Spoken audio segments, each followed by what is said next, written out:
वो शख्स आपके घर में किस तरह से आया और ये वाकया किस तरह से पेश आया? 60 लाख रुपए उसने हथिया लिए, किस तरह? मैं घर से कीमा करवाने निकला था तो न्यू शादबाग के पास ही गली के अंदर ये मुझे मिले थे। जब ये इसने मुझे रोका है, मुझे कहता है कि मैं सैयद हूँ, ऐसे इस्लामाबाद से आया हूँ दुआ करवाने, तो मुझे रास्ता बता दो ज़रा। तो इतनी देर में वो फ़ोन पे बात करता हुआ पिछली तरफ हो गया, उसका दूसरा साथी मेरे पास आया, मुझे कहता है कि कौन है, क्या कह रहे हैं आपको? मैं कैसे ऐसे सैयद हैं, कोई इस्लामाबाद से आए हैं, तो ये कह रहे हैं कि रास्ता बता दो। इतनी देर में उसने उसके जाके ना घुटने पकड़ लिए और कहता है कि सैयद बादशाह मेरा भाई 2 दिन हो गए हैं घर से चला गया, वालदा की तबीयत काफ़ी ख़राब है, तो मेरे लिए दुआ करें। तो इतनी देर में उसने अपने वही कलिमात जो इसने पढ़ने शुरू किए हैं, जिसके बाद इसने मुझे हिप्नोटाइज़ किया, मेरा दिमाग को माफ़ किया। उसके बाद मुझे इसने कहा है कि अपने घर से अपनी वालदा की कोई सोने की चीज़ और मोबाइल लेके आओ, मैंने उसके ऊपर दम करना है, ये चीज़ें नुसरत होती हैं। उसके बाद मुझे कहता है अपनी नानों के घर जाने दो, वहाँ पे ही दम करके फ़ोन वापस दे देना और हम वापस आ जाएंगे।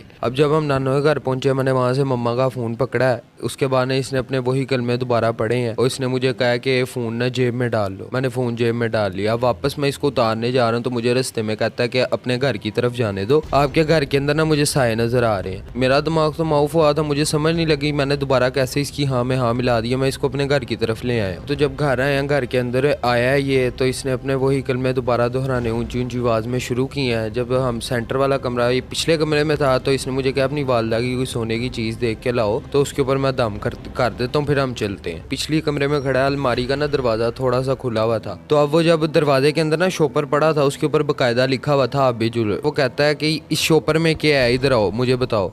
मैं कहा पता नहीं क्या है। कहता है इस शॉपर के अंदर मुझे चीज़ें नज़र आ रही हैं, शॉपर निकालो। वो शॉपर निकाला तो उसके अंदर वालदा की चीज़ें थी गोल्ड की।